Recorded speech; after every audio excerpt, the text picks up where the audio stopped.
and they tapped the memories of several people who worked at Eastport when they were being painted. And NJ Transit 4101 debuted about a week ago in revenue service, looking like a bluebird. And I got to admit, it looks pretty sharp. And that long stripe along basically they copied the Erie Lackawanna paint scheme with different colors. And that single stripe down the side of it makes the engine look long. It is a long engine. They were lengthened slightly when they were rebuilt. As built, they're the heaviest 4-axle locomotives on rails on any railroad. But with the rebuilding, that the boilers were taken out of them and HEP units put in, so they're not that heavy anymore. But they were significant at the time. But 4101 looks sharp. Its first day of service was on the Morrison-Essex line, and ever since it's been mostly on the Pascack Valley, in Bergen County in the Pascack Valley. So don't be surprised if you see a bluebird running around. And then out on the Conrail side, Union Pacific flag units have been becoming regular, and 2 of the Norfolk Southern Heritage engines came by in the last couple of weeks. So things are going well. And you need more time, or let me know? No, we're good. We're up live on Facebook. So thank you, Mike. Okay. That's definitely great news. And 4101 has definitely been making the rounds on Facebook. So it's good to see it out and about. Yeah, and you'll see it in the next Iron Hills as well. So cool.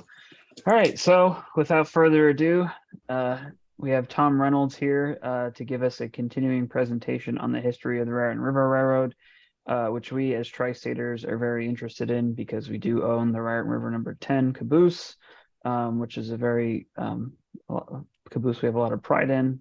We're working very hard on and making authentic as possible to what it looked like on the Raritan River. So Tom Reynolds is the president of the Raritan River chapter of the NRHS. So a fellow sister chapter of NRHS. So Tom, without further ado, the floor is yours.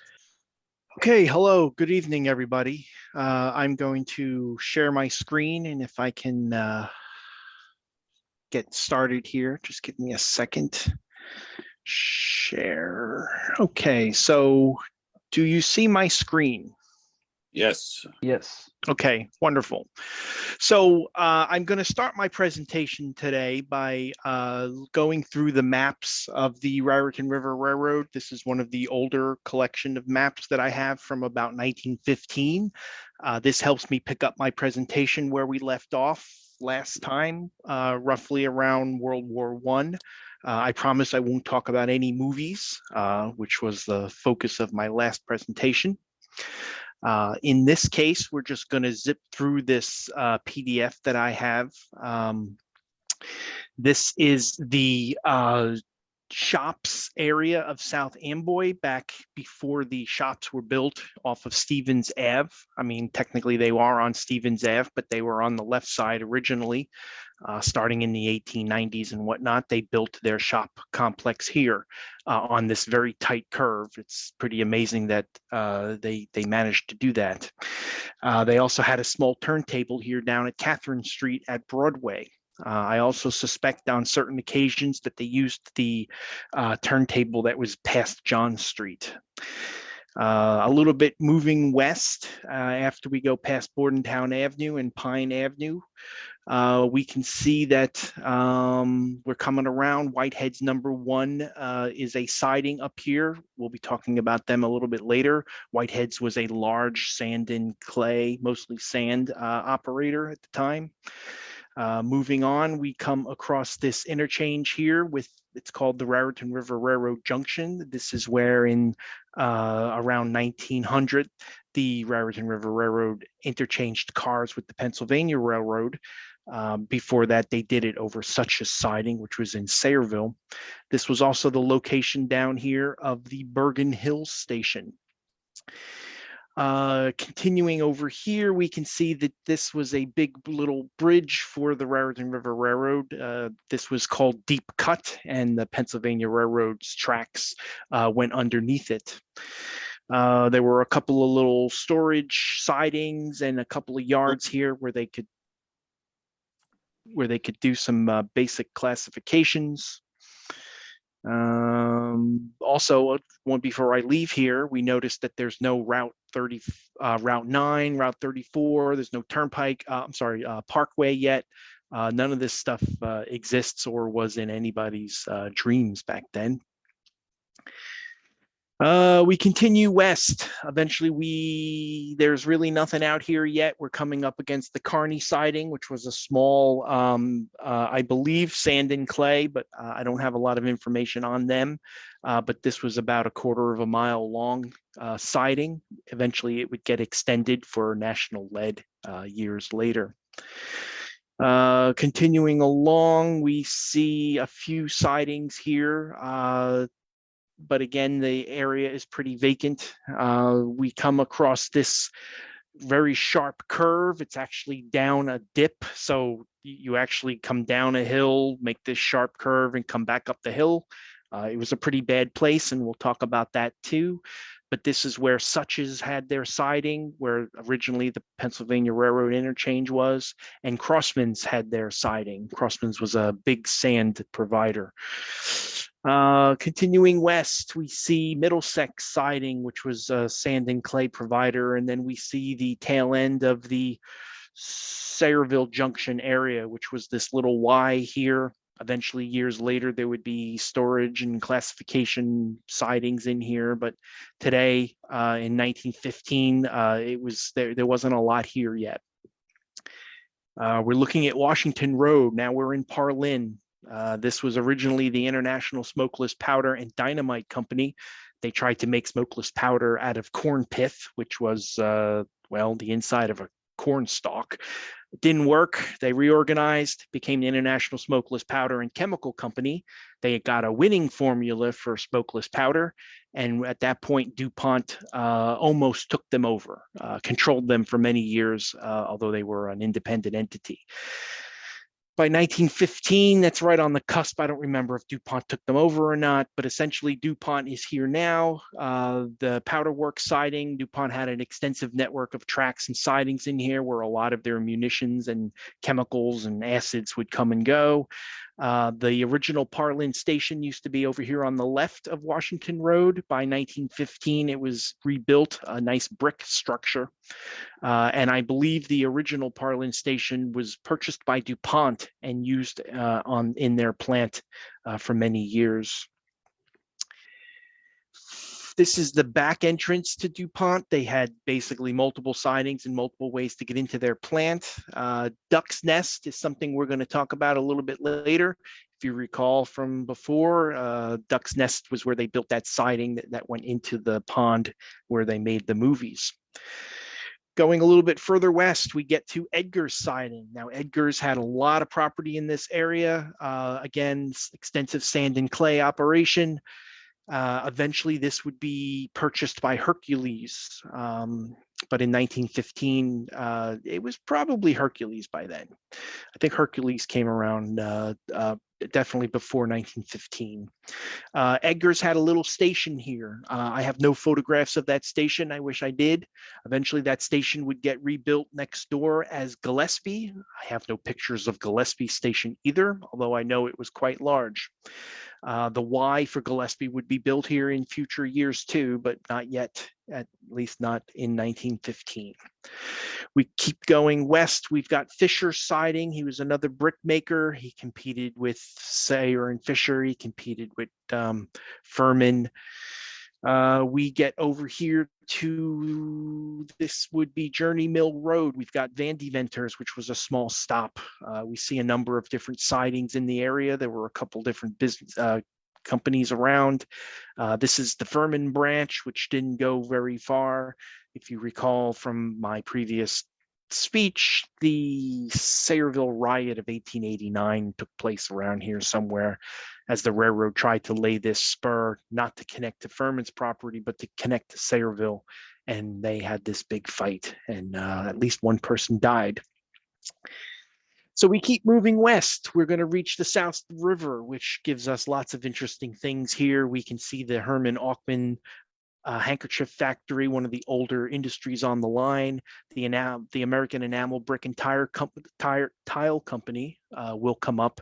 They had an extensive array of sidings and stuff. They were a brick maker, specialized brick, and they also had a number of arguments with the Raritan River Railroad because the Raritan wouldn't let them cross with their narrow gauge tracks.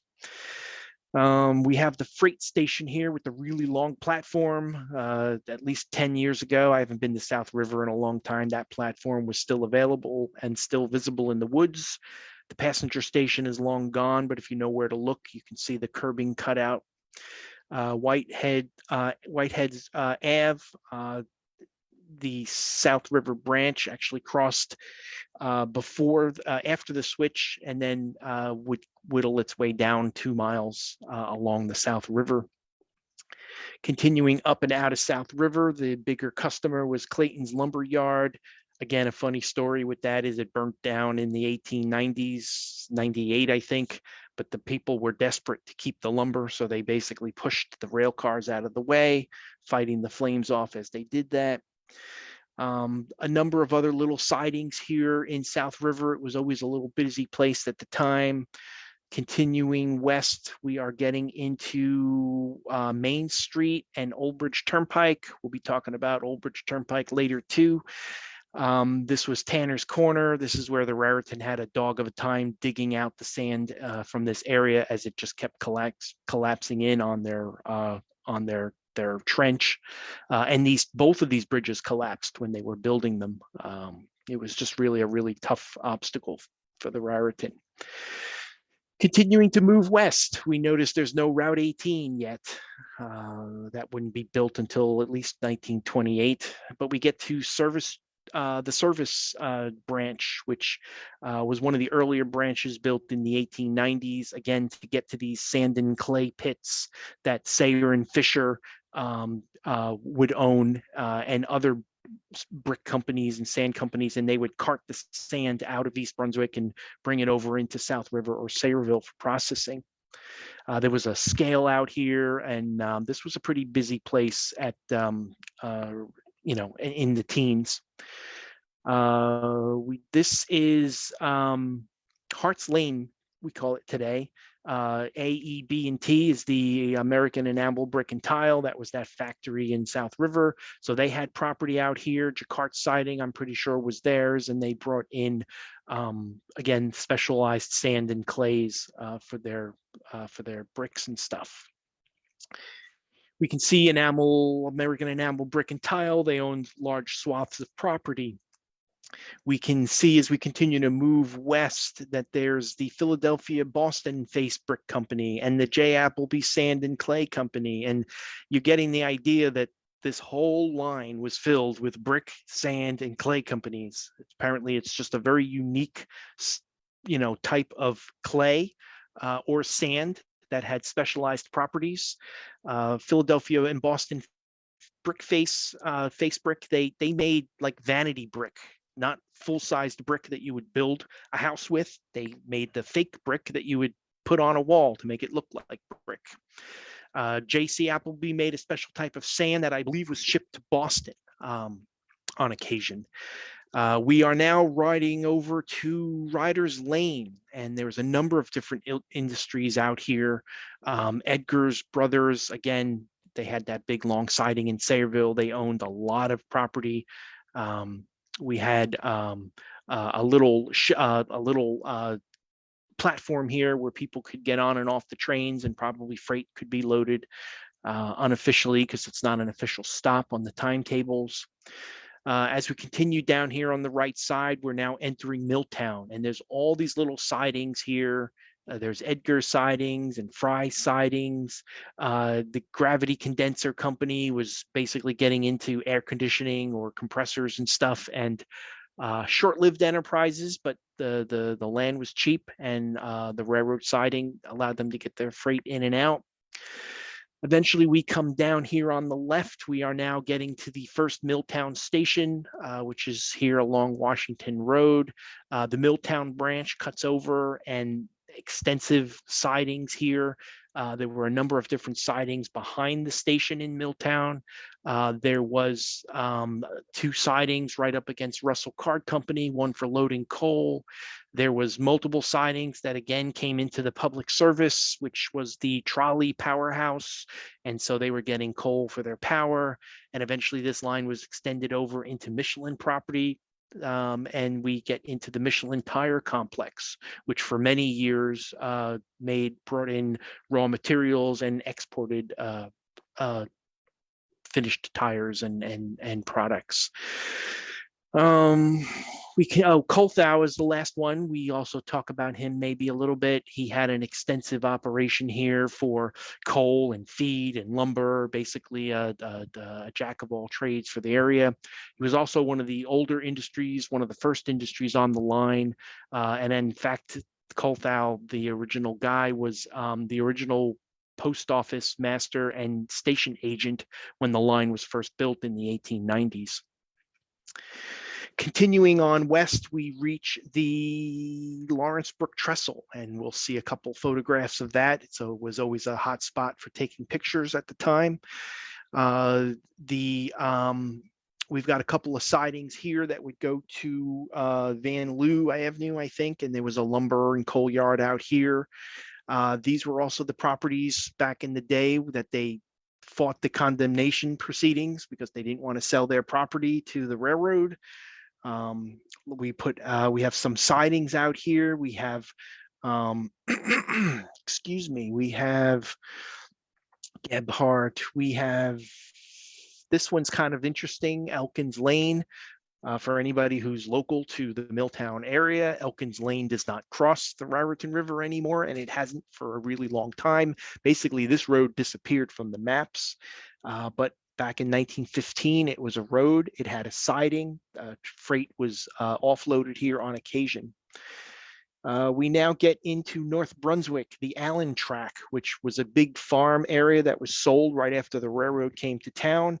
And there were big companies like Squibb and Son that were here until they might even still be there, but I know they were getting freight until the 90s. And a lot of little companies like a chrome company, nickel companies, tile companies, chemical companies. The list is endless.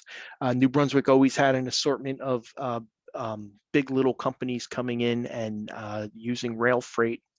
National Musical String, again, one of the older companies on the line from the 1890s. They also had their own little siding here where they were going to get coal. And they also had a platform that went right out to the tracks. We cross over George's Road. Now, again, there's no Route 1. We would have seen that already. George's Road would have been the main thoroughfare. And so the trolley line ran here. The New Brunswick Coal and Ice Company was here. In the 1890s, this section of 292 would have been the end of the line. There would have been a small station here, a passenger station, a small freight station, a platform, a small crane, probably some storage tracks, and they even had a wooden turntable out here. But eventually in the early 1899 starting in the early 1900s, they built this final terminal complex. And we see that there's Endurance Tire and Rubber Company up here, which quite ironically, I don't have a lot of information on, but they are the second tire company on the line. I'm going to zoom in here for a little bit. The Y was here early on. They used to do flying switch maneuvers where they would basically either push the cars or pull the cars with the engine and then flip the engine on one of the switches, because that was why in 1905 or 1906, one of the passenger cars basically kept going. They couldn't stop it. Here was the passenger station. It crossed the road and the passenger car hit the house across the street. In the end, the Raritan River Railroad had to buy that guy a new house. But there was a water tank up here that shows up in a lot of the pictures. We see Howell Lumber. We see the New Brunswick Iron Company. New Brunswick, yeah, they're probably up here. Brewing companies, all sorts of little companies that needed quick access to the railroad were up here. In later years, in the teens, the express buildings would be built here. And this would be quite a busy place at rail time. So that is it for my maps from 1915. I can tell you that this was quite a find. I made copies of these from the former Vice President and General Manager, Bob Kipp. And these, the one thing that's really interesting about these maps is that there's very few passing sidings. So they did an awful lot of flying switch maneuvers because they didn't have a lot of places to run around the track. Now I know I'm looking at a Y, and that's where they could turn the trains around. But when you consider looking back at Milltown, there's nowhere to run around a train.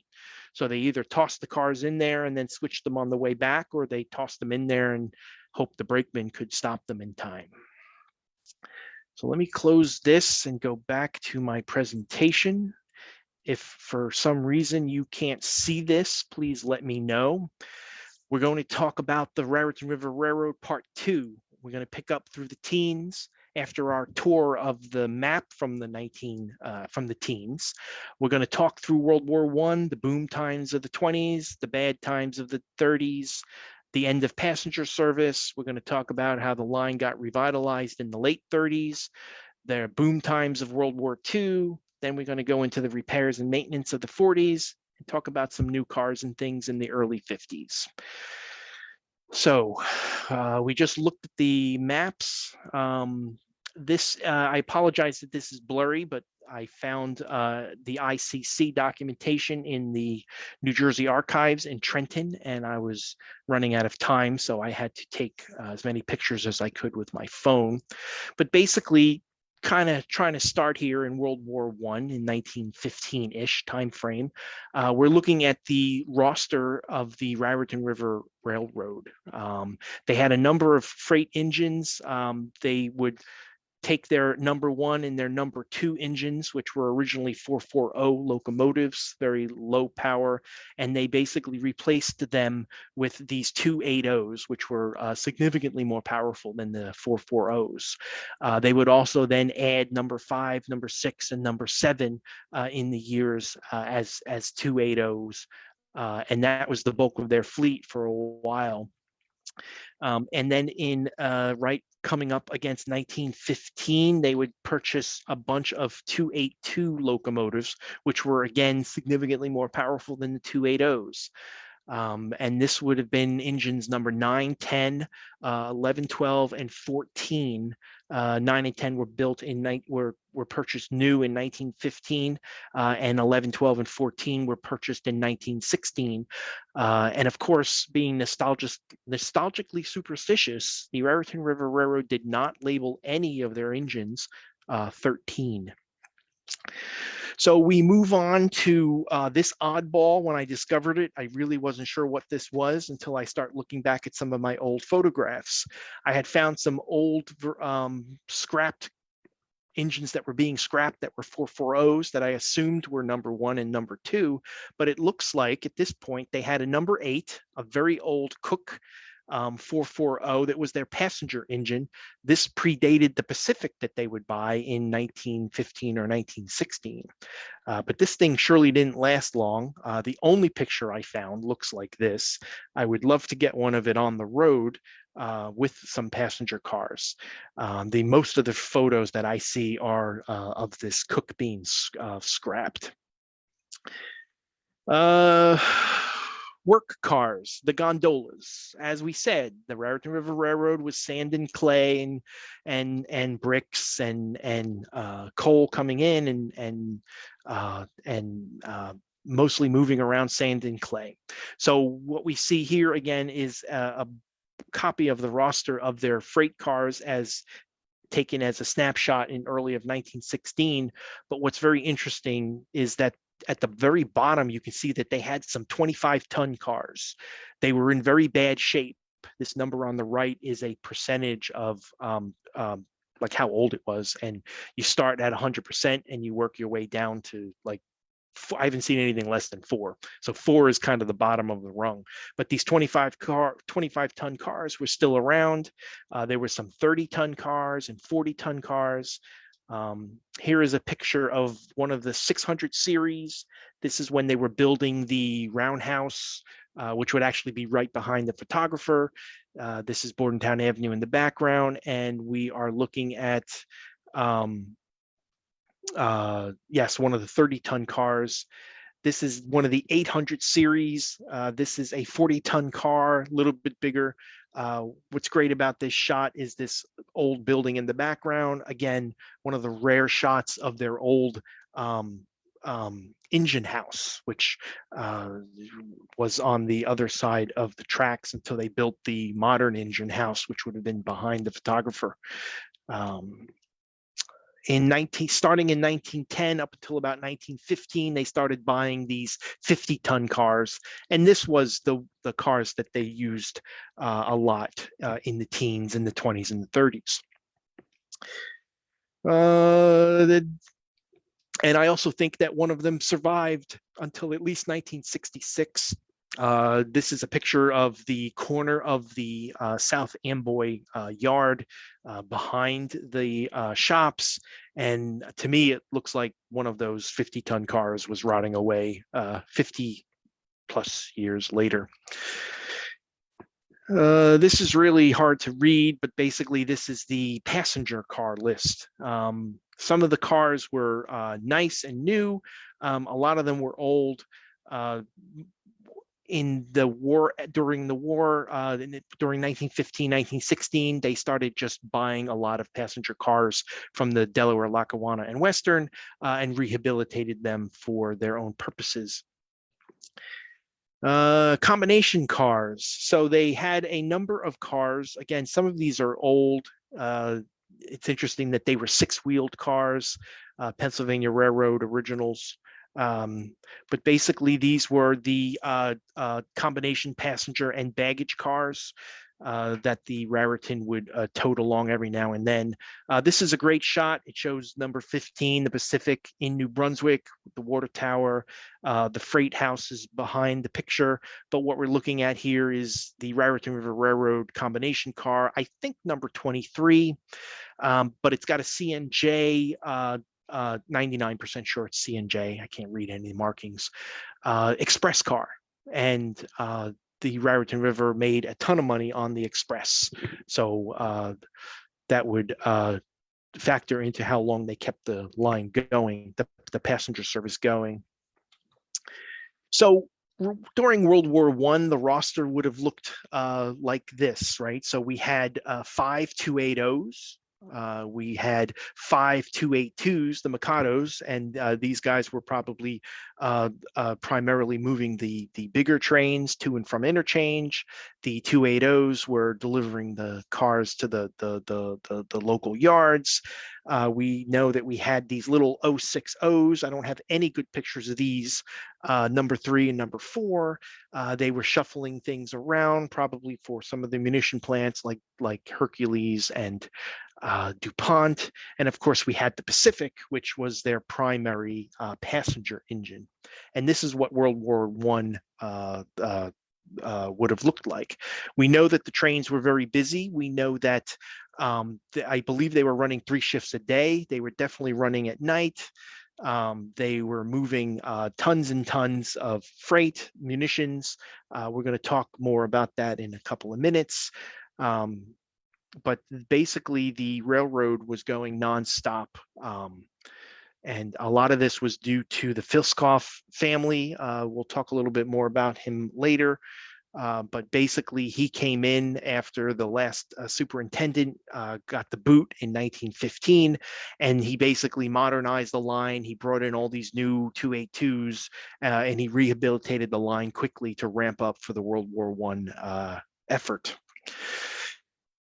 So in 1915, a number of things were happening as we lead into World War I. I found this article in the New York Times, and it was just a crazy article because it basically describes that the superintendent, the guy who got the boot, basically claimed that the line was sabotaged and that there was a derailment because somebody of German orientation, a German background, put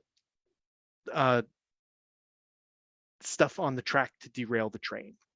It was very kind of hard to prove. This is the actual train wreck from the that the article is referring to. There were about 100 people on this train. we are looking at a situation where, again, in 1915, there was a quick ramp up. This was when the Raritan River bought more passenger cars and they started buying those engines. The munition plants couldn't get enough workers. There were thousands of them now working in DuPont and Hercules and T.A. Gillespie's Union Mill. So there was just a lot of people were on edge. The tonnage reports, as we're looking at here, this is just a sample from some of the documentation that I dug up out of Bob Kipp's basement. We're looking at tonnage totals, and keeping things real high level, you're looking at about 800,000 tons in 1915, 1 million tons in 1916, up to 1.5 million tons in 1918. Just a drastic increase in freight. If you consider that almost from 1915 to 1918, it doubled. And I believe my last calculation said that it doubled from 1910 to 1915. So the railroad was doubling in size, and it was meeting the demand. So basically, after the war, things settled down a little bit as the munition contracts ran out, and the tonnage hovered around 700,000, 800,000 tons for the bulk of the 1920s. Which is kind of interesting. I had thought that this would have been a steady slide, but you can see that up until 1928, they were still pumping out 800,000 tons of freight. So we're going to talk a little bit about some of the things that were going on the line. I already mentioned Squibb coming to town, and they were a pretty big provider of freight.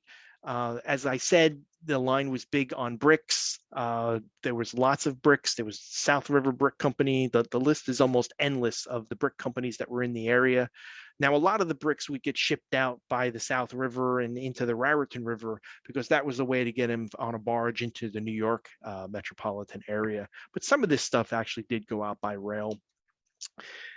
In South River, the Herman Auckman handkerchief factory, which was also a silk factory. And I know that they were making things for the war effort also at that time.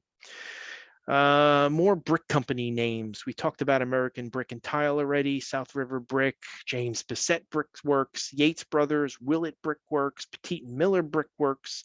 It is endless. There's probably 24 brick companies in the area. The South Amboy Terracotta Company, which not specifically bricks, but building materials in general, was being built in South Amboy, and that would have a siding from the Raritan River. And that was also an interesting coup because that factory was right on the New York and Long Branch. They may have actually been served by both, but I can't check that. I have to verify that. Everybody's saying that the railroad is prosperous, and obviously it was. As we talked about, the traffic kept doubling every 4 years. I mean, that would be quite an investment. I don't know if I've ever brought this up before, but there was a small station in the service branch called Lyle's. Apparently it got hit by lightning and burned down to the ground in the teens. Also in the early teens, the Raritan River Railroad moved from telegraph to telephone, and then this definitely changed things for them for a while and made them much more efficient at their operations. There was always the list of kids and people getting knocked down and run over by trains. I've not included much of that in this particular presentation, but this is just the perfect examples of a bunch of Boy Scouts that were caught on the trestle in Milltown. There were 4 of them. 2 of them made it off. 2 of them did not. One of them had to jump and got a broken leg. One of them got a concussion. And it's amazing that that you couldn't hear a freight train coming that was only going 10 or 15 miles an hour, but apparently they didn't. Also in the teens, the Raritan had their freight fight, right? So they were still fighting with the trolley. The trolley had come to town in the 1890s, and the Raritan River Railroad was still trying to lower their rates and compete with them. Here's another bad accident, and again, this goes on the notion that as the Raritan River was getting busier, they were getting it's not that they were getting reckless, but there were just more opportunities for people to get hurt. Two brothers got hit by a train that was backing down the service branch. Both them and their horses died, and this was a really big mess. There was a big lawsuit, but basically the Raritan was found to be in compliance. They tooted their horn, and they weren't moving very fast. And the brothers, they were bundled up because it was cold, so they just didn't hear. It was probably one of those sub-freezing days, and they probably didn't look both ways when they really should have. Again, new brick companies being formed. Again, this was endless up until the Depression. This is American Clay Products, which was a merger of a couple of clay companies on the service branch, brick companies. Basically, American Clay made this conduit, which it is this tile-like material that you would run wires and pipes and stuff through. And it was also, I believe, good for insulation and stuff like that. So this is the stuff that was getting pumped out on the service branch. Funny story of a safe that got blown up in Milltown in the teens. Apparently they used nitroglycerin, but there was nothing in the safe. Now they did some damage to the building, but they didn't blow it apart. But they got absolutely nothing for their efforts. This is funny too. This was from 1913. So yes, we all know that railroads had electric cars, but they're talking about storage batteries here, and they're really talking about running trains on battery power. Now that's kind of funny because 110 years later, we're still trying to talk about how to run things on battery power. 1919. I don't have any good pictures of the shops. I have to try to get out and look through other collections and stuff. But essentially, right after the war was built, the shops were finally finished. The roundhouse was built, and immediately after it was finished, it was oversized. They didn't need something that big. I guess they had really high hopes of expanding, but it was always over capacity for what the Raritan was going to need. This is where the shops, this is where the roundhouse was moved to. This map is from it's edited in the 50s. It was edited after the roundhouse was torn down, but you can still see where they erased it, but they didn't erase it completely. And if you recall, the old shops were down here on this part of the eastern part of the tracks here going up into Gordon. South River plant opens. Oh, this is one of those American aluminum plants. So they're trying to get aluminum or asbestos out of the area and into, I think this was asbestos. So they were building sand and clay. Again, they were getting into other elements and things they were finding in the ground or things that they could coax out of the sand. And so these were some of the new companies in the 20s that were keeping the service branch busy. The South River Brick Company that we talked about was at the end of the line here at Reed Street. And then Whitehead's is up here. And I don't know what Henderson's was, but these are the things that kept the Sayreville, this service branch busy. Also, right after the war, they're crying about inflation, increased cost of labor, increased cost of coal, increased cost of steel. That also sounds familiar like today, as we all know that inflation is at record high. And they were experiencing it back then too, right after the war. Excursions.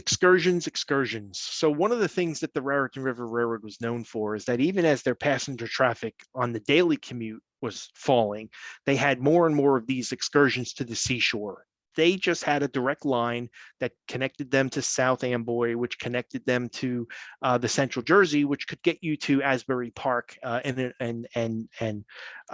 Ocean Grove very efficiently, very quickly. So what we see is a lot of these excursions every year getting bigger and bigger. One of these excursions in the 20s had 1,200 people on it. They had 2 trains. I believe each train had 12 cars. I also believe that some of those cars were baggage cars because people want to bring their umbrellas and their chairs. So this was quite a time. Also, they were basically leasing cars from the C&J at that point to bring them in because their own passenger cars couldn't handle these kind of loads. And then the users didn't need, the riders did not need to interchange in South Amboy. They could just ride from New Brunswick straight to the shore. And it was quite a trip. New companies are showing up in the 20s. Here we have the Prospect Boiler Company, which has your typical factory with the tracks right down the center. They were also off in New Brunswick, right off on the right-hand side of the Y. As I said, there were a lot of little buildings and industries that were popping up here. The Howell Lumber Company was also in New Brunswick. Off of the Y. Sayer and Fisher at this point, 1924, they're churning out 650,000 bricks, but not a day. That would have been per year. Now they had actually produced 1 million bricks a year earlier, but in this case, they were starting to slow down a little bit. And so the Sayer and Fisher plant was basically all along the river and the little canal there towards South River. And the Sayer and Fisher had an extensive operation. They actually gobbled up a couple of their neighbors. One of the other Fisher guys had his own plant down there in Sayreville, and Sayer and Fisher would buy him out. And let's see what else we got. Milltown Coal and Lumber Company. So again, this is the siding that went off near the bridge. They went to Van Loo, I think, Avenue. Yeah, Van Loo. And that was a coal and lumber company. We have 1924. There's some talks about depression and recession and whatnot, but things would bounce back pretty quick. This was interesting to find too, because what we're looking at here is the city of Perth Amboy, which is due north of South Amboy, was trying to get the Raritan River Railroad to come into Perth Amboy. Now, they were talking about that during World War I. There was actually some serious discussion about having trains run mostly from Perth Amboy through South Amboy to get to the munition plants without having to interchange in South Amboy to just help expedite things. But nothing ever came of that. So it's interesting that in 1924, they're still trying to bring that up. The Seamless Rug Company opens up where the tire company used to be in New Brunswick. This is a picture of the I have no idea how to pronounce this. I assume it's the Gulbenkian Seamless Rug Company, but they had a nice plant out there, basically taking over from the tire company. This was a great aerial shot. If you look in the shadows, you can see some coal cars and stuff here. Let's see. So Colthal Brothers, we mentioned them before. Extensive wood, feed, lime, fertilizer, pretty much everything you can think of. Colthal was getting brought into Milltown at this point. In 1925, the Fresh Pond Spur gets built. So the Milltown Spur, as they call it, but basically it went to a sand and clay operation down in the bottom, and they stayed busy until the early 60s, maybe 1964, 1962, something like that.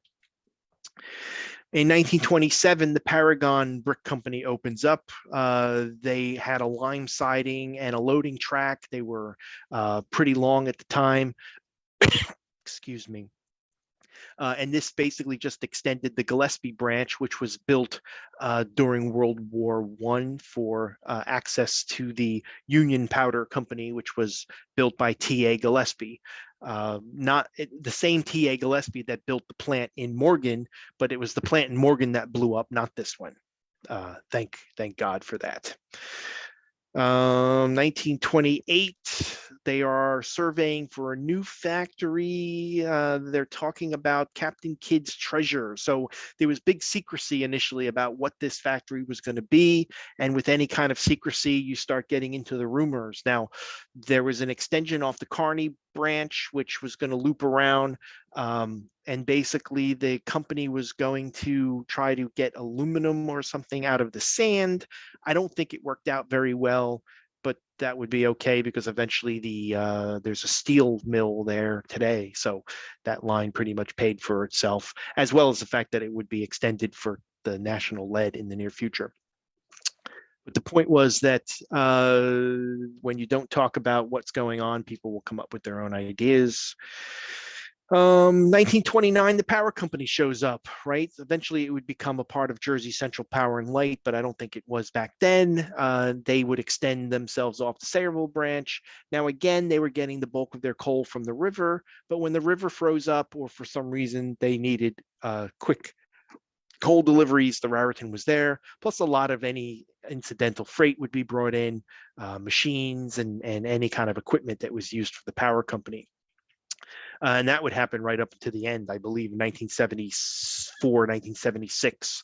Some of the last loads over the Sayreville branch were transformers for that plant.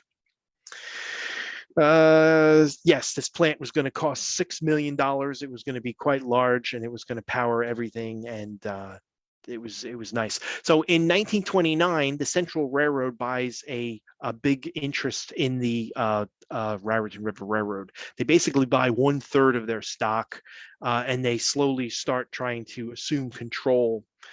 Now,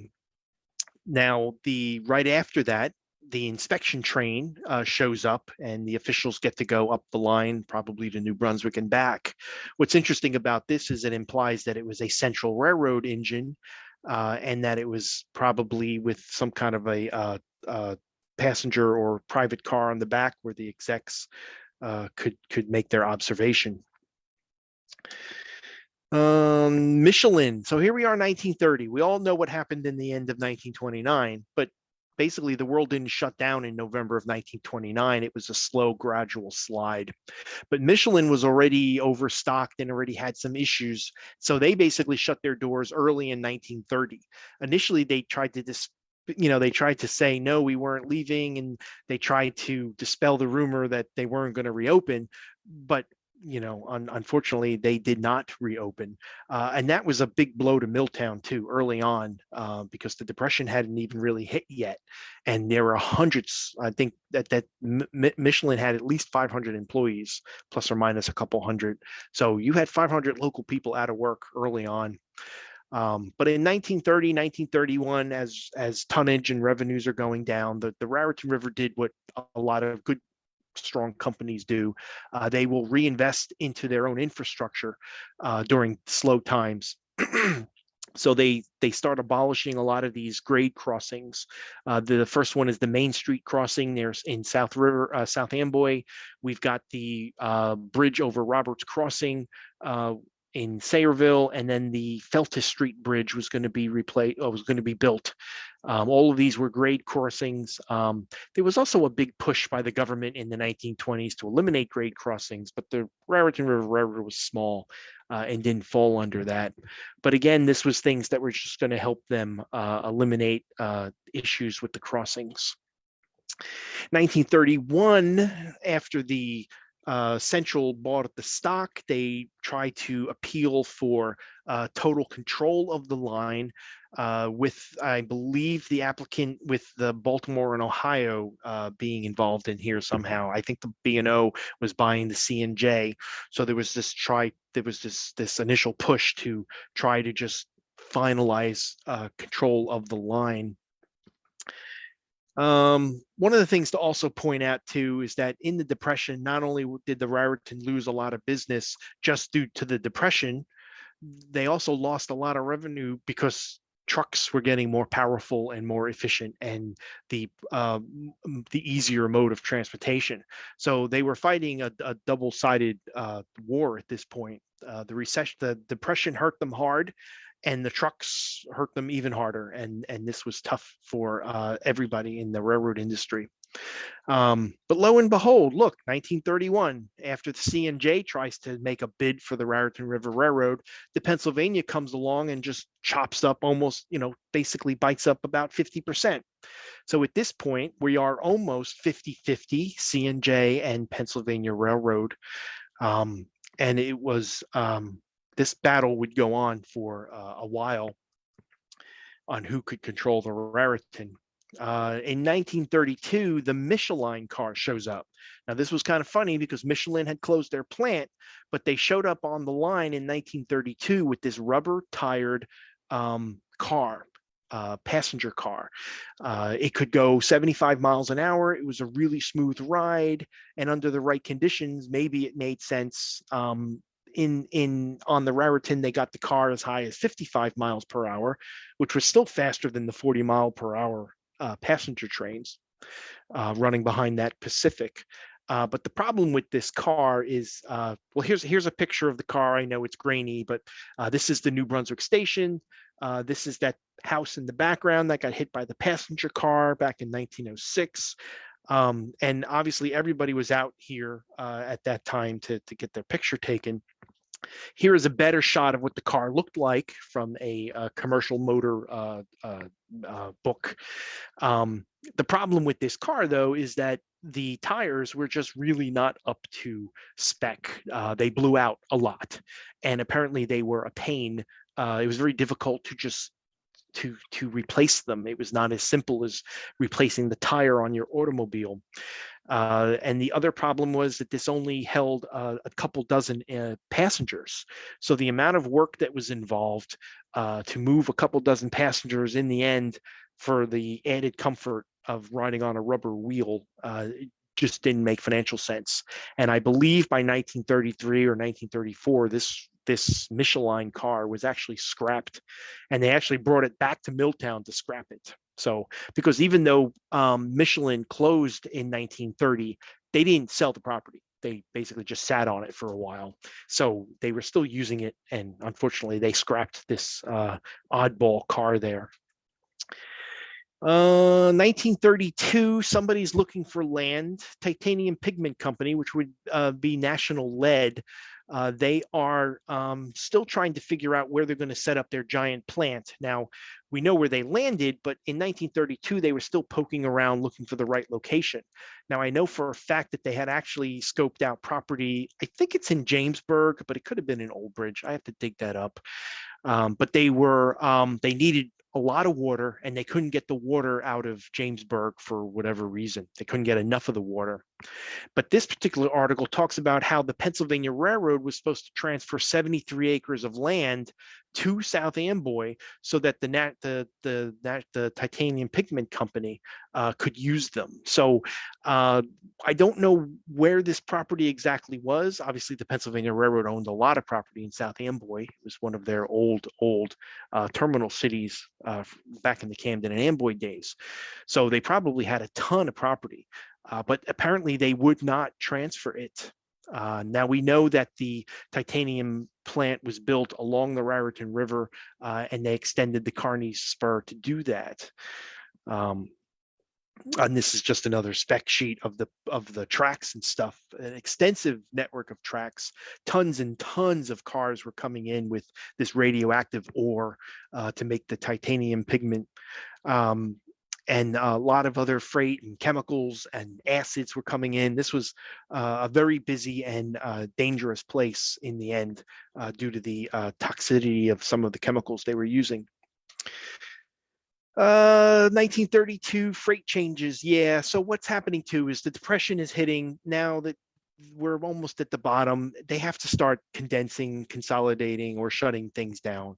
So South River at this point, the freight depot had an office, so they closed the office, and they have the freight agent now in the freight station itself. I guess this is the equivalent of getting kicked out of your office or your cube and getting told to set up a desk in the basement.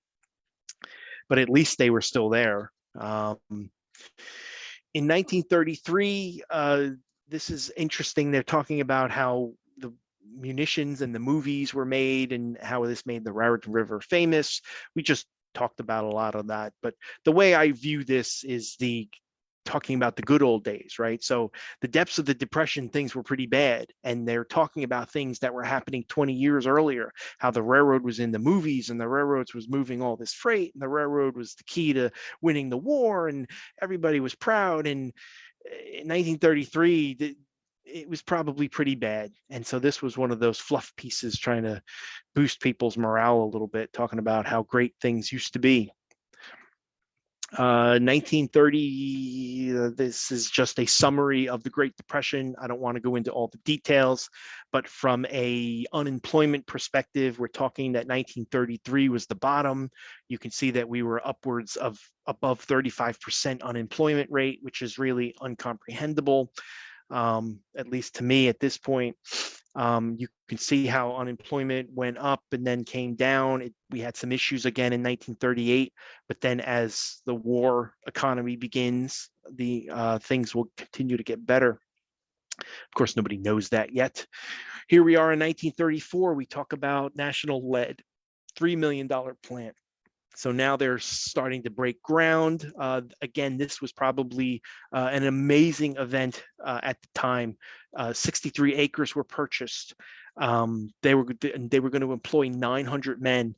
Again, in the depths of the Depression, it's amazing the fanfare that this would have had in the area. On the opposite side of things, though, a $1 million brick plant burned down in South River. The American Enamel brick plant burned down due to a bad fire with heavy winds. And apparently the winds just kept fanning the flames. There was just no way to stop the fire. Now, this was a really big operation in South River, acres and acres of property. Right, so it would have been just south of the tracks up against the South River branch. And this is a bird's eye view courtesy of the South River Historical Society, where you can see the plant, you can see the South River yard, you can see the South River swing bridge, you can see the South River freight station with the big long platform. You can see the Herman Auckman handkerchief silk factory. You can see the passenger station down in the bottom. You can clearly see the tracks with the South River branch winding its way 2 miles down. You can see a whole bunch of cars in here that pretty much look like they have sand in them or coal. And there's a couple of engines here. And this is just such a wonderful snapshot. And I can spend hours zooming in on this and looking at these engines and figuring out what numbers they are. This was just a great moment in time. And unfortunately, this whole plant burned down. I guess they're fortunate that they didn't burn down the whole neighborhood with them. The 1935 Raritan River Railroad gets approval to close the Sayreville Depot. Now, this little station was actually built on Sayer and Fisher property. I actually think it was built by Sayer and Fisher, but it was used by the railroad and it housed passengers and freight. Now, the passenger service ended in the early 1900s, but here they were still using it for freight. And this station would close. It was one of the earlier stations on the line, again, being constructed. I think it was constructed in 1890. The article says 1892, but that's that. So here we are. We're going to look at some of this tonnage stuff again. Basically, we're looking at 1915 to 1920. This is an interesting document that came out of the pile of papers in Bob Kipp's basement. Pretty amazing because they didn't have spreadsheets back then. They didn't call them spreadsheets, but that's what I would call this. We're looking at the numbers at the bottom, right? The total counts. So in 1915, we're looking at the 793,000 tons, then 1 million tons, then 1.2 million, then 1.4 million tons, right? So things ramped up pretty quickly. And we already had said that. But here we are in 1919, 600,000, 700,000. By 1921, we are at 512, 732, 730, 757, and we're hovering around the 800s. What's interesting about this, though, is that you see these little scribbles at the bottom.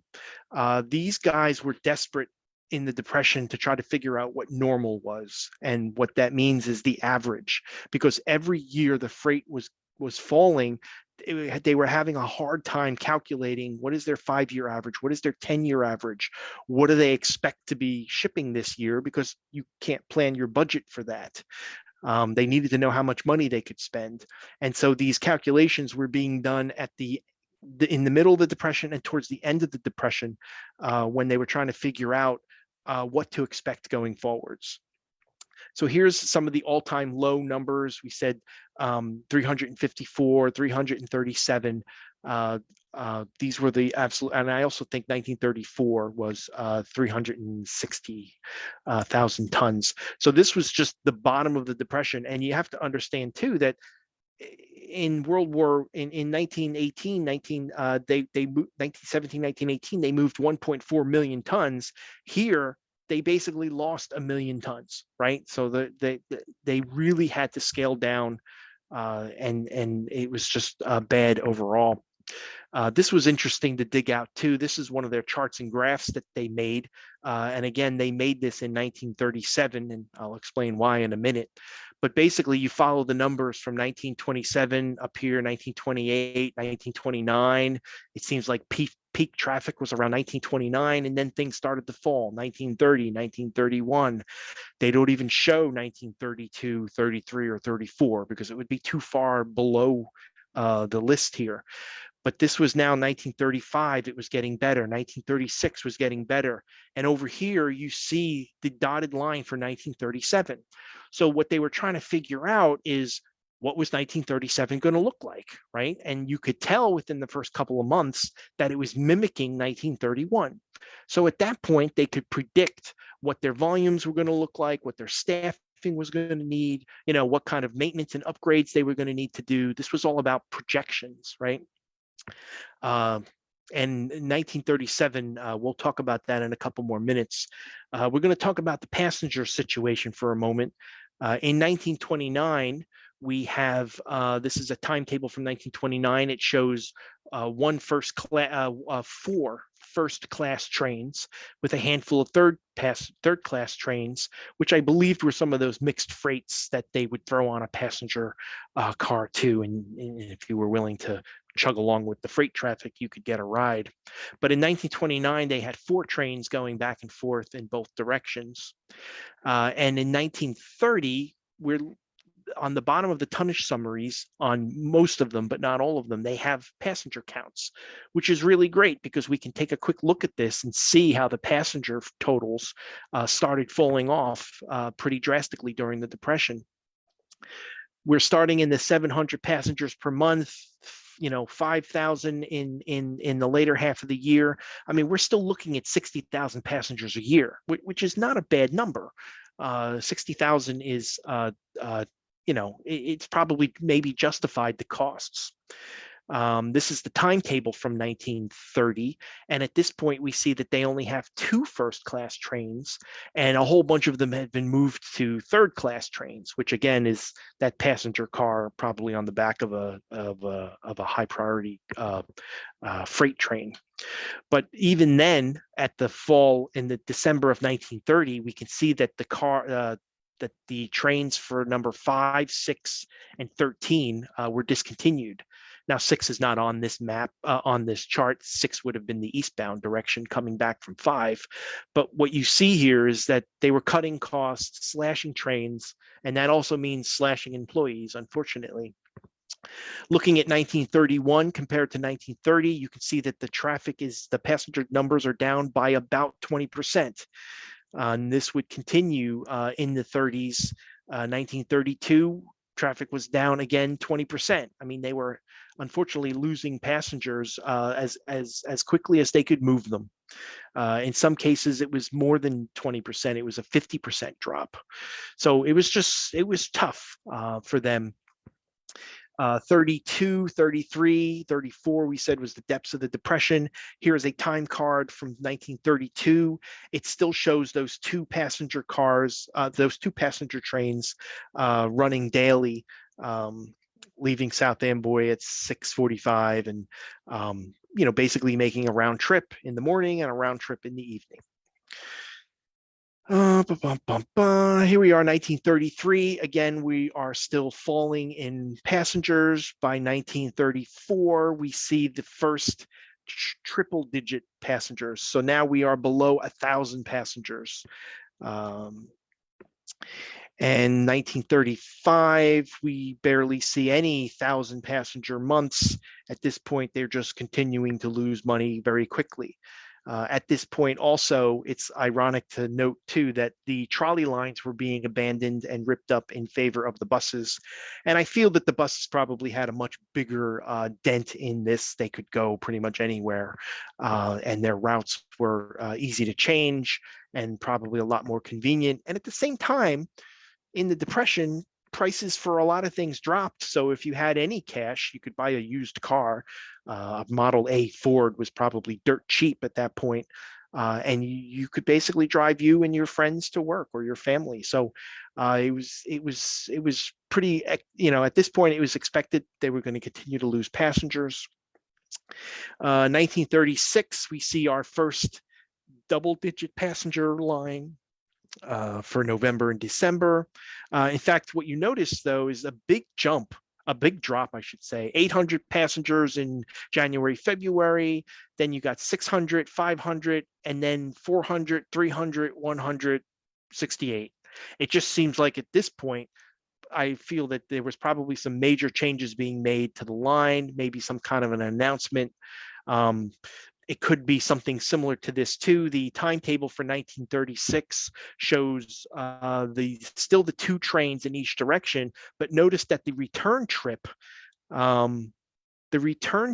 doesn't even go all the way to South Amboy anymore. The return trip stops in Parlin. Now, maybe nobody needed to go farther than Parlin, but if you did, you wouldn't be taking the train. And I think stuff like this was probably helps explain the final loss of passengers, is that they just eventually cut back the passenger service so bad that eventually nobody, only the real diehard fans would ride the train. Because by 1937, we have 1 train in each direction, a morning train. So the 6:45 would leave South Amboy, get to New Brunswick, turn around, and go back in the morning. There was no evening train. Now, I know there probably weren't a lot of commuters per se that needed the morning and the evening schedule. But at this point, I can't imagine who was running the train only one way, right? You must have really wanted to, or it must have been really convenient. On the same note, looking at some of these numbers here, you're looking at 80 passengers per month. Considering that you're looking at 20 working days in a month, roughly, you're looking at roughly 4 passengers per train. And that's, again, just an average, if that. So, well, four passengers each way. So I think you're looking at 2 passengers per train. So eventually, it's no surprise that by 1938, the service would be abandoned. Again, a supplement would be posted. Trains 1, 2, 7, and 8 are annulled. Quite funny though, train 9 is only annulled to Stevens Avenue, from Stevens Avenue to Bergen Hill, and it makes me wonder what that was. Maybe maybe one of the employees was riding it. I have no idea what that means, but apparently train 9 was still in use after April 18th, 1936. So the last passenger train travels over the Raritan River Railroad, and there was a big celebration and stuff being held in New Brunswick. Harold Filskoff is the son of Thorvald, I think is his name. This was the son of the guy who in 1915, technically 1912, he took over. 1915, he became like general manager. And then his son took over after him. And then his grandson would take over also in the 50s and the 60s. We'll talk more about the Filskoff family at another time. But in 1938, right after passenger service ended, a major trip by the NRHS would take over on the line. And there's a lot of photographs from this moment, which are really great. I actually have some paperwork, again, from the Bob Kipp collection that talks about the rules and the regulations. It talks about how much they rented. You guys were talking about renting train cars, right? They paid $360 for the return for the sum of $360. So they basically rented the engine and the passenger car for $360. So that's much cheaper than what you guys are renting your Santa train for. Anyway, the point here is you can see that the on this right page, they tell you what the cars are going to be. They tell you who the conductor is going to be. The conductor and Barney Nobuck, Robert E. Lee Morgan. These are names that come up in the paperwork and the news articles a lot. They tell you the train's going to leave. They tell you where it's going to stop. They tell you where the passengers can unload, where they're going to back up. But the most interesting thing about this is the timing, the speed, right? 25 miles per hour going eastbound. But on the return trip, which was strictly Stevens Ave to New Brunswick nonstop, they were allowed to go a whopping 40 miles per hour. And that must have been quite a ride and must have been really interesting when you think about it. It's the last train on the Raritan River. Oh, and this is the one shot that I'm going to show from that day, from the day of the NRHS special. I just love this shot on the Lawrence Brook Bridge in Milltown. If you recall from the first presentation, back in 1913, 1915, it was 1915, they made the Juggernaut movie, and they had a Long Island Camelback locomotive with a bunch of passenger cars go into the Duck's Nest Pond. What I didn't know at the time, and I thought it was interesting, is they kept the engine in Duck's Nest Pond. They never fished it out. I'm not sure if they even fished out the passenger cars. It seems that they decided to just let it rot at the bottom. But eventually, by 1938, it was worth salvaging. So they drained Duck's Nest Pond and they took this locomotive out. And I can only imagine the stories that the kids would tell for 20 years or so, as you would swim in Duck's Nest Pond. If you were a really good swimmer and you could get to the bottom, you would bump into this locomotive. It was probably scary and risky and something really, really bizarre. So here we are. We're going to talk a little bit about 1937. If you remember, I talked about that chart where they were trying to figure out what was going to happen, how successful 1937 was going to be. In the Bob Kipp collection, I actually found a project plan that was being proposed. Phil Scoff was proposing to the president that they make all these changes and that they buy some of these things and they invest in the Raritan. And these are some of the things that they had done on the line. The first one was that they, in 1937, right, their passenger equipment consisted of one passenger car and one combination car, this baggage car here. And the combination car was reported to be worn out and unfit for service, and they didn't have enough passengers to even justify using it. So he was proposing that they just scrap it and get it off the books. We can see from this official report from 1937, which shows the 1936 year, is that 1936 was the last year that they charged for excessive baggage, and they received $10.99 for that. I can only imagine what they moved for $10 back then. The other thing they did, the last two cabooses of the four-wheel type were retired in 1936. They were also unfit for service. These guys were purchased in 1916, used, I believe, from the Lackawanna. They were too small and too light. They were four-wheel cars. They were just not usable in the modern era, at least in 1937. So they wanted to, they got rid of those old cabooses and they bought two used cabooses from Delaware, Lackawanna, and Western. Now, specifically, they bought them for the New Brunswick run and the Service Branch run. So probably, again, the union was probably coming in at this point saying that you have to give your guys a place to have a bathroom break and a place to rest and a place for their tools and stuff. And so these cars were added. They were also at some point painted yellow with black trim. Eventually that would change. So Oh, and the cars. So we talked about these hopper cars that were built new, right? These gondolas that were built and ordered new in 1915. Well, there were 25 of them left of the 50-ton type by 1937. They purchased 40 of them, so there were 25 of them left. They were all purchased around 1915. They were light and they weren't suitable for, again, heavy trains. They were also equipped with the arch bar trucks, and those of you who are expert historians will know that arch bar trucks were illegal after December 31st, 1937. So you couldn't interchange the cars with those trucks anymore. The cars weren't worth being retrofitted. 10 of them were in really poor condition and another 15 were in fair condition. So the Raritan was suggesting to just scrap 10 of them immediately and then just get the remaining 15 as on-road, online cars for local service.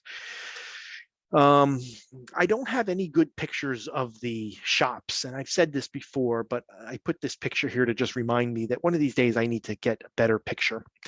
But one of the things in 1937 that they were trying to do too is that they were trying to upgrade the facilities in the shop. At this point, the shop was built in 1919, and yes, it did have electricity, but most of the utilities and stuff were based on steam power. So the main boiler and engine were in poor shape. And frequently in need of repair, to the point that it was actually offline so often they actually bought some smaller electric motors to just keep things running. But they wanted to retire a 200 horsepower boiler, shop boiler, and a 100 horsepower coreless engine, which again is one of those big wheel things, cylinders that rotate really slowly but generate a decent amount of power. And a steam-driven compressor. They wanted to get rid of big things like that, and they really just wanted to purchase two 25 horsepower electric motors, which should basically replace all of the big steam stuff that they had. Now they still had steam in there. They still needed hot water for cleaning things out and dealing with grease and stuff, but the bulk of the boiler stuff was going to get replaced at this point. Whiteheads. So we talked about Whiteheads. They had 5 or 6 spurs and sidings on the line. Whiteheads number 1 was in South Amboy. Whiteheads 2 was in Sayreville. 3, 4, and 5 were in East Brunswick, where the dump is today and the turnpike and whatnot. So in 1937, Whiteheads approached the Raritan River and said, we want to move our operations from Whiteheads 1 to Whiteheads 2. We need to rebuild Whiteheads 2, which had been out of service for a while. Whiteheads 1 would become less important in their operation. And so they were going to do that. They also, engine number 12, which was purchased in 1915, apparently needed really big repairs. I'm trying to dig deeper and figure out what those repairs were. But ultimately, we are looking at the fact that it just wasn't worth it to repair it. So they decided to scrap it in 1937. Now, the big thing here, using property, there was this curve, which is in the red line that we alluded to in the 1915 maps. This was the original right of way of the railroad, and it was really dangerous. You basically went down a hill into the curve, over a switch, back up the hill, and needless to say, there was at least 2 collisions there that I'm aware of. One of them was pretty bad. They had now this deal, and so this curve was mapped out this way in 1888 under the premise that Crossmans would not sell the Raritan River the land, but instead would basically just give them permission to use this right away, where in reality, Crossmans would dig out the sand and clay from this area up north, and then at some point in the future, the Raritan River Railroad would move their tracks. Now, this agreement was made in 1888. So it's pretty amazing that 50 years later, they're coming back to the Raritan River saying, we want you to move your tracks now. I don't know of any agreements that would last 50 years like that, especially when they didn't own the tracks, when they didn't own the land. This is some shots from that wreck. As I said, a really bad wreck took place. I think there was one in the 1890s, but I know there was one in around 1927, 1928. Basically, a passenger train had hit some tanker cars that had rolled down from the Sayreville Junction. And you can see where the front of the train is completely pushed in. You can see that this was a picture of the tanker car, which is pretty much completely destroyed. There's the engine in the back left. And but luckily they say that nobody was hurt. There was just a lot of damage, and that they made it. They escaped that one. Pretty lucky. This is the curve and stuff that we're talking about in Sayreville. You can see how sharp it is compared to the new alignment, which was going to be nice and smooth. Furman, you've heard his name a couple of times. He required that the Raritan River Railroad buy that property early on in the early 1900s, I think 1910 or so, and he sold it to him for a pretty hefty amount of money. But that would eventually allow them to then build up this line, put a new little bridge in here, abandon this, and then Crossmans would go and dig that clay out. And let's see here, Milltown. So here we are again, back 1938.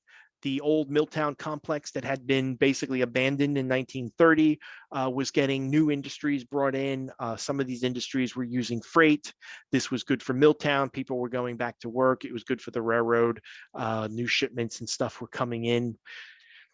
Personal products, 1939. So Johnson & Johnson starts poking around, and they start looking for a place to build their Johnson & Johnson's looking to build their personal products division, which was a division that made consumables based on cotton. And so they start picking out an area in North Brunswick. Also in 1939, now that passenger service had ended, the Milltown passenger station would get moved down the line. It would get raised up off the tracks. It would get this nice little deck around it, and it would become the Milltown freight station. Also in 1939, 1940, unfortunately, sometime in this time frame, the Bergen Hill station here on the left would get completely torn down. The South River passenger station would also get completely torn down. Unfortunately, I think it was just one of those areas where they had to get the building off the books, or they were going to be charged taxes for it, and it probably wasn't worth it to lease out in the particular areas that they were. So for whatever reason, the Bergen Hill station, that was in an isolated area. It made sense. You probably didn't need that kind of rental. This particular building was probably quite old, and maybe it was in need of repair, and they couldn't rent that out either. I don't know, but both would be demolished in either the late 30s, early 40s. So 1940, Johnson & Johnson buys 61 acres for a total of 210 acres, and they weren't done. I think in 41 they bought another dozen or so acres, but eventually they start building that personal products plant that would be a very extensive operation in later years. Cars and cars of cotton would come in, cars of finished manufactured products would come out. It was an extensive operation at the time. The World of Mirth. So this was a circus that came to town in 1940. It was really interesting because they basically pushed the cars up on the service branch, which by 1940 wasn't getting a lot of traffic. And if they clogged the cars, I think they said that there were 40 double-length steel rail cars. They basically clogged the line for probably a week, which shows you that there was no freight going over that branch in that week, right up against the Route 18 crossing, which is where a lot of those NRHS pictures were taken from 1938. These are just some photographs of the World of Mirth railroad cars, not necessarily the ones that were in New Jersey, although I think one of these shots is from North Jersey.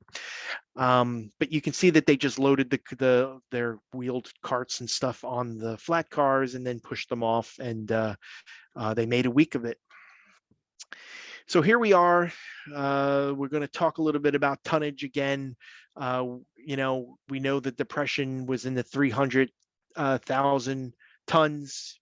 By the late 30s, we're upwards of 580, 660. 1938 was a pretty big drop. I think this was a 35% drop.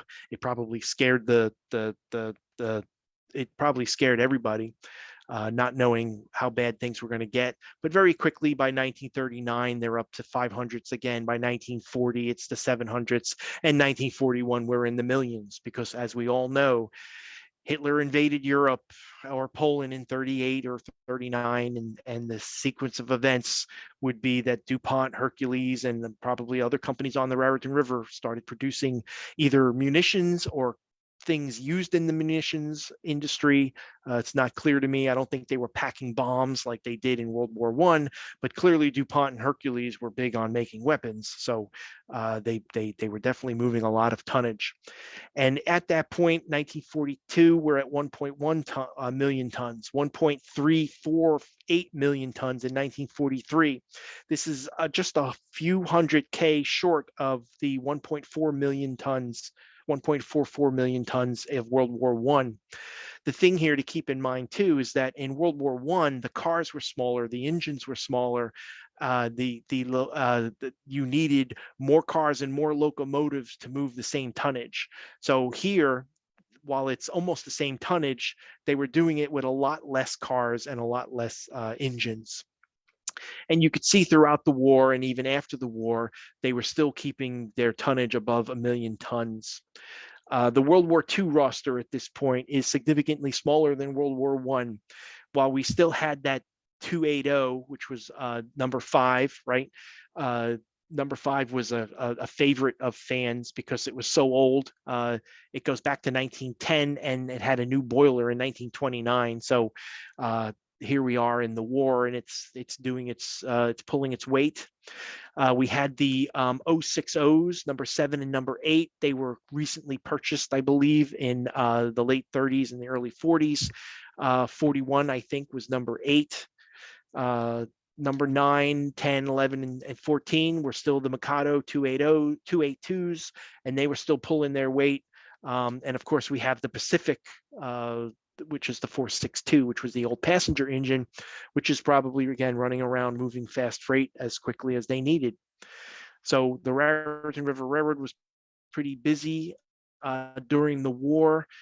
Just like in World War I, the military zones get set up around nearby plants, and basically you better not get caught walking around. You better not get caught loitering, parking, probably just looking at a factory the wrong way would get you thrown in jail. Air raid tests and stuff. This was quite an interesting find, because apparently Milltown in early 43, Milltown Station was key in the evacuation plan that they were testing with the civil defense group, where all of the evacuees and stuff were going to be brought to the Milltown Milltown freight station. By June of 1943, the test was more graphic, with a simulation of the Milltown freight station being hit with a high explosive bomb where there were actually casualties, and then people would have to deal with those casualties. And then the Civil Defense Board would grade everybody on their on how well they reacted. While some of the people knew it was a drill, not everybody would know it was a drill, and these tests were really the way to figure out how prepared we were going to be. Milltown Station was not the only area being tested by the Civil Defense Board, though. Here we see that South River would experience a night test. So if you thought a bombing test in the day was bad, how about a night test with a simulation of the Raritan River Railroad's Old Bridge Turnpike Bridge being blown up?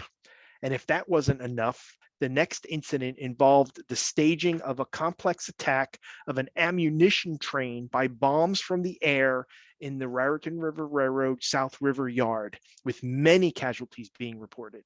So you can only imagine the fear factor that was in everybody's, in the back of their minds at this point, doing this kind of stuff. We were lucky that we were not ravaged like Europe was, but to be doing these tests and stuff, and knowing that the Raritan River Railroad was not only a target, but they were they were helping in doing the testing and stuff is a pretty interesting footnote in the Raritan River Railroad history. They were also big on promoting these war bonds. They took out multiple newspaper ads. I assume that this was paid personally by the Filskoffs. And basically they're trying to promote war bonds, which is how the war effort was paid for.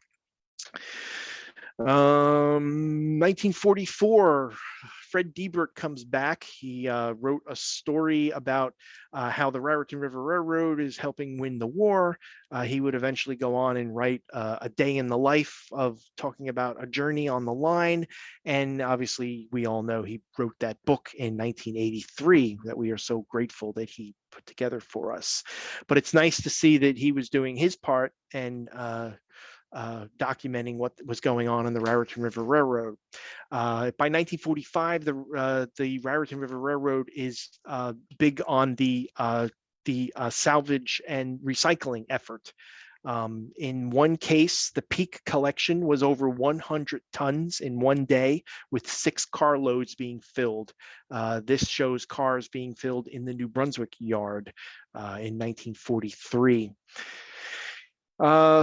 This was also interesting to find. Apparently, retired railroad men were put to work on the tops of buildings in 1945 looking for airplanes. So they were plane spotters. And again, we have former railroad employees and their father and grandfathers in here, like Charles Stockton, who was a former road foreman of the Raritan River Railroad. And basically, they were actually overlooking the areas of the railroads. And I don't know if basically, they were overlooking the areas in South Amboy and Sayreville and stuff where the railroad was, and the munition plants and the things that were going on. At the 1945, at the end of the war, again, they started doing some house cleaning, some house maintenance. What we see here is that they retired the 5 stalls of the 12-stall engine house. They got that started in 1945. They also got rid of the brick chimney that was 100-foot high, 5 feet wide, and that was for the former boiler room. All of these things were, if you remember, from 1937, getting converted over to electric and more efficient means of power. Also, they were retiring 2 gondola cars. Oh, right. So this shows where the old round parts of the roundhouse used to be. Again, I apologize. I just don't have any good shots of the roundhouse. I just need to dig some of them up.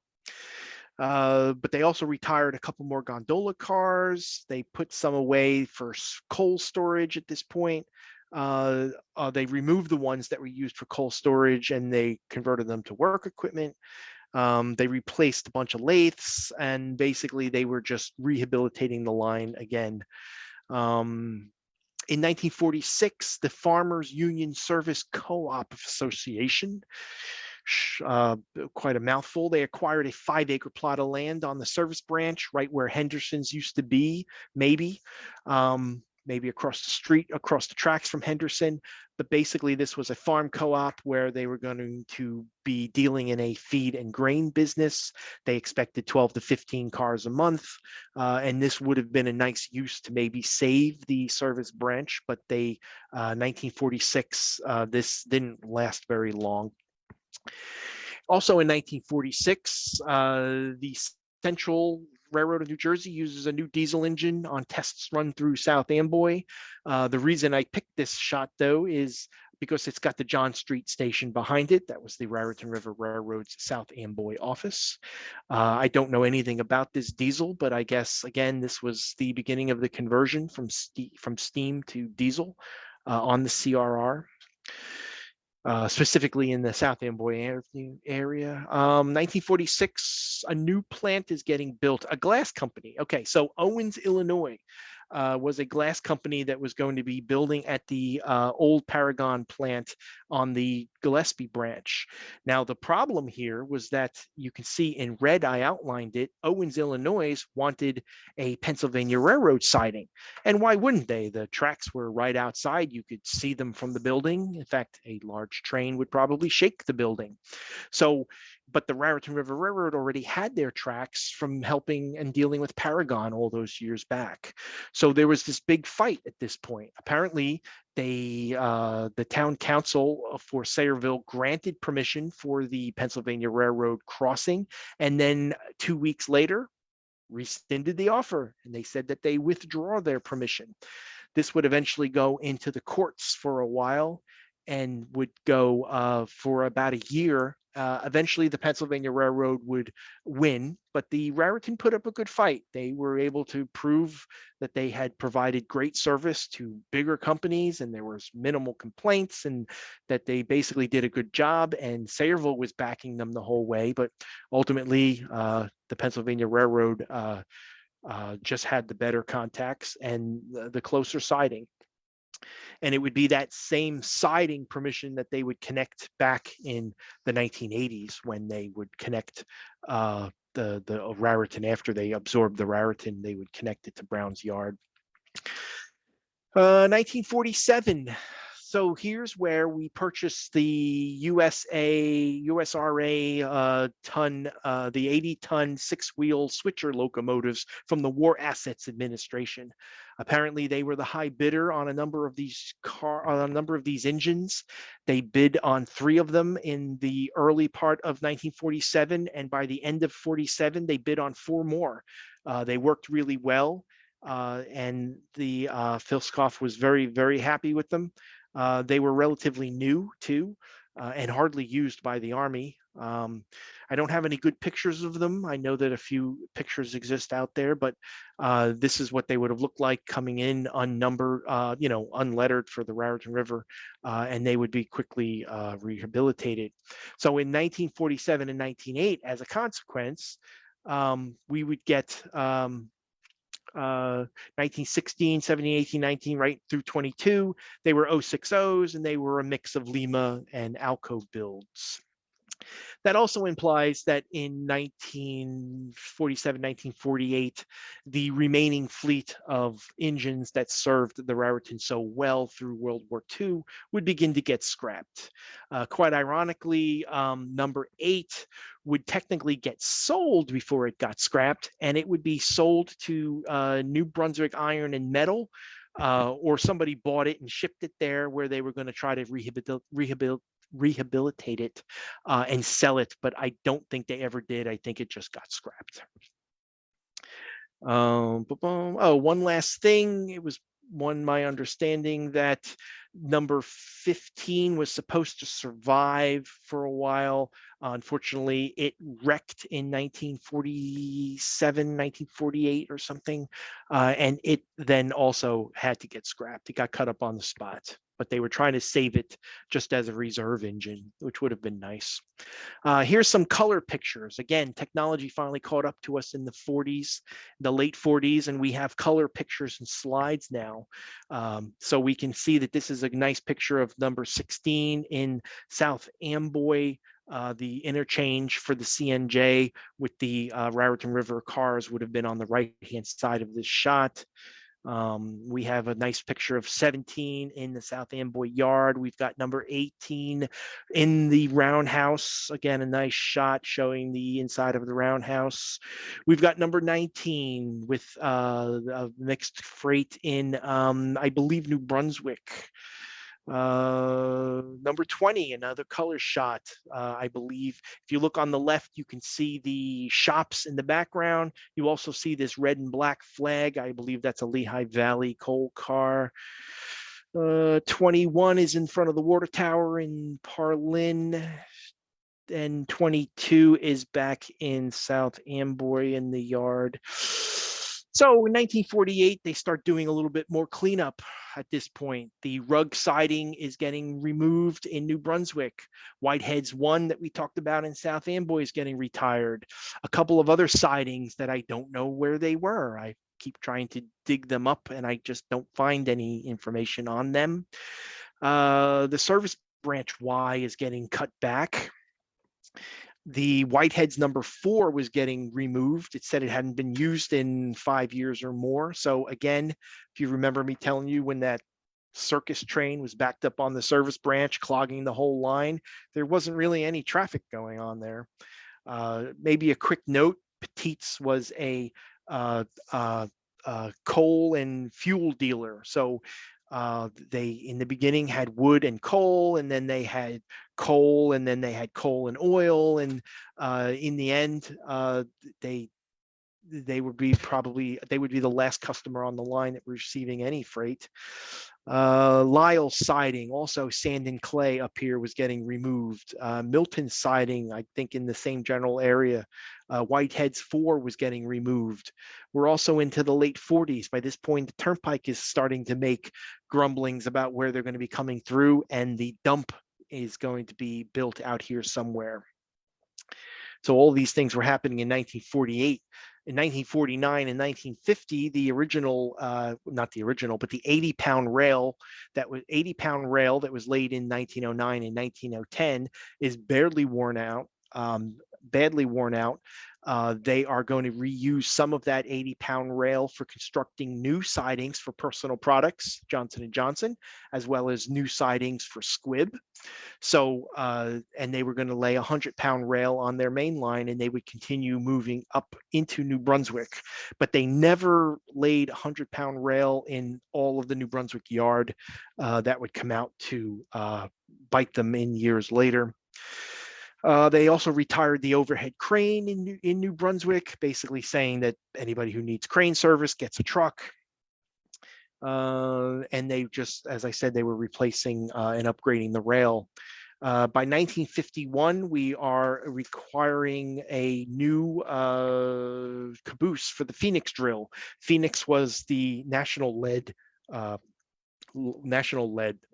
run. So again, they probably could spend better parts of a day out there. Better parts of a day. So it would make sense that the trainmen would have a place that they could rest for a moment. Another final Delaware, Lackawanna, and Western caboose would be for the Milltown crew. So apparently in 1954, Milltown was getting busy enough that the trains would spend the better part of a day out there. And so at this point, they provisioned the very last Delaware River, the Delaware, Lackawanna, and Western caboose. And pretty much roughly at this point, the window sashes and stuff are being painted red because something new is about to appear on the line, but we will not be talking about that today. I think I've talked enough. Part 3 will have to follow, hopefully in March. We'll talk about the 50s, the 60s, the 70s, and the 80s, and maybe and beyond. We're going to talk about the switchers that would show up, the service branch abandonment. Apparently, it's funny. I just read a story. Somebody stole some of the tracks off the service branch before it was abandoned, which was kind of funny. Some management changes. We'll talk about the Filskoff family passing the reins to Bob Kipp. The leased boxcars, Boxcar 100, all sorts of caboose swaps and things going on. New industrial connections that would keep the railroad profitable into the 60s and 70s. Well, at least most of the 70s. Things like Highview in East Brunswick, Wonder Bread, and Two Guys, and they were also in East Brunswick. Sunshine Biscuit in Sayreville. These were anchor companies that would contribute enough percentage to keep these branch lines going. And we'll wrap up my talk next time with the fight to stay out of Conrail, because as I've said, the Raritan River Railroad did not want to go into Conrail, and they fought it. They had a separate board of directors, and they did not vote to go into Conrail. Ultimately, there would be a transaction that they would have no control over that would force them to be not assimilated, but a management transfer into Conrail. And then end of the line, and maybe some talking about what's still active. So thank you for letting me talk. If there are any questions, I would love to answer them if I have time for that. Hey, Richard. Sure, absolutely. Thank you, Tom. Definitely a lot that I didn't know about the Raritan River. definitely a lot of great information. So I know a lot of our membership, all of our membership is very appreciative of all the time and effort you took to pull it all together. And if anyone has any questions, please feel free to drop them into the Q&A or the comments. I'm happy to moderate them for Tom. But yeah, definitely very thorough presentation. It's amazing how much went on in what, 12 miles?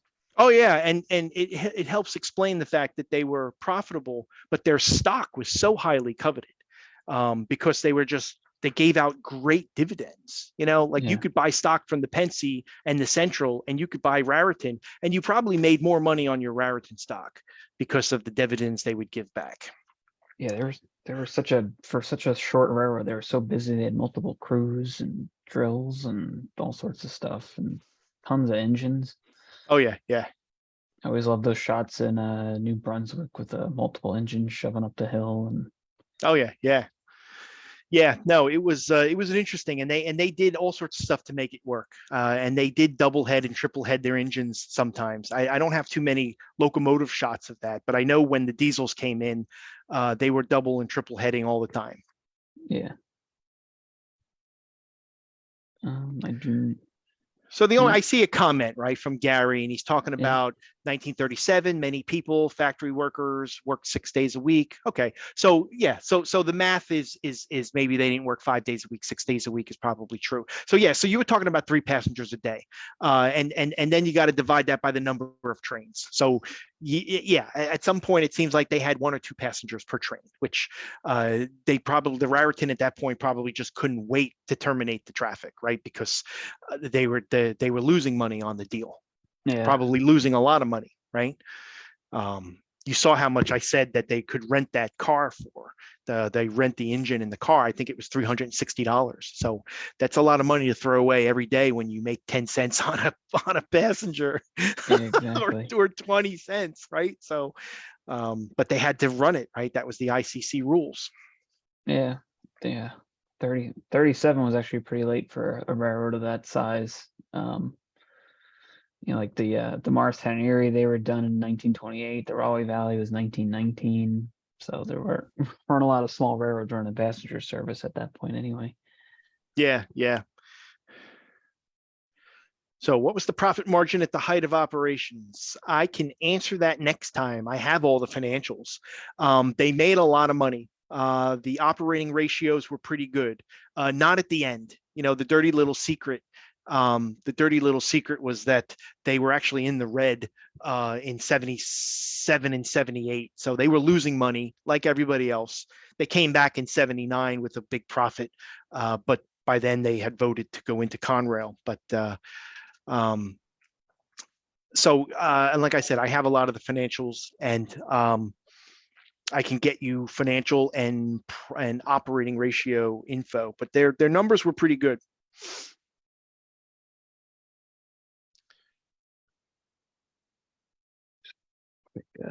Plugging in my laptop here before it shuts off, but So the busiest passenger stations, Mr. Randy Ruth, was Parlin area in general, because of the munition plants that were in Parlin and Gillespie. And a lot of the traffic, people were coming out of New Brunswick and Milltown and basically going either into South River or Gillespie and Parlin. And people were definitely coming out of South Amboy directly, and Bergen Hill directly into Parlin.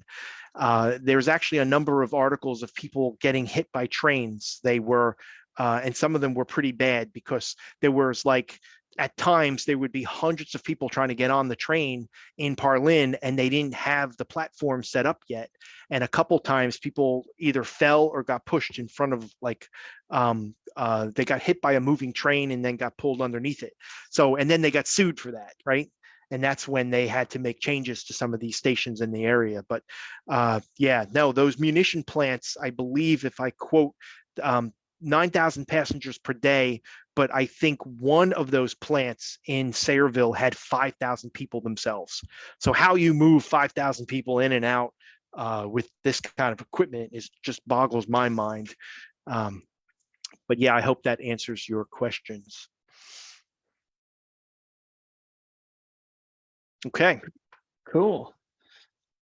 All right, I think we're all caught up on questions. Tom, thank you so much for coming back, and we'll definitely get you back to finish out the trilogy. Yeah, I promise I'll wrap it up. Well, it took over almost 100 years to tell for the railroad to play out its story. So I think It did. And you know what's really interesting too? The only comment I'm going to make, a lot of the stuff I can dig up because the Raritan River Railroad has a unique name and it was never absorbed. If you try to dig up stuff about the CNJ on a particular branch line, it's really hard to find information. But they had similar stories. They're just you just can't find them because you can't search for them, right? With our technology today, it's easy for me to search for Raritan River or Raritan River Railroad and just get hits on what I want. So we're fortunate for that. Yeah, I completely understand where you're coming from. I researched the Railway Valley and the amount of stuff I found on that. I couldn't imagine someone that wants to, research the pen. Right. Well, for that level of detail, you get the big exactly. picture with the pen and the central and the Reading and whatnot. But for this little branch line stuff, I can get really, really specific. I can tell you where people lived. I can tell you who they married. I can tell you where they worked. I can tell you when they retired. Right. And it's interesting to be able to get that micro granular. Yeah, it makes it pretty fun. So Lou says a lot of the traffic to the munition company was because there were no roads. And that's kind of true, right? So the munition plants were built out in the woods because they were so dangerous, as the Morgan explosion showed us in Morgan. And that was also a TA Gillespie plant, just not the one in Sayreville. But yeah, there wasn't any roads. But even if there was roads, a lot of this stuff was putting on rail cars, and those cars were getting unloaded directly onto the trains, onto the boats and the barges and the stuff for sending over to Europe. So back then, the railroads were the primary mode of transportation. Even in 1917, I think 1918, the Model TT truck, I don't even think you could move a ton with that thing. So the automobiles just weren't up to par yet. They would quickly get up to par by the 20s, especially with the Model A Ford. But yeah, no, they didn't have any roads. It was isolated, and everything had to come in and out by freight, by rail. So that's a good comment, Lou. Well, thank you, Tom. We'll be in touch to get you back for part 3. Yes, excellent. Thank you, everyone, for tuning in tonight. Our next show will be the second Thursday in December. We'll have Mike Wickman, who was the first president of the Tri-State Railway Historical Society, starting back in 1964. So he's a real treasure, and we're really happy to have him tune in from Texas. So good night, everyone. Good night, Tom. Thank you again. And we'll catch you next time.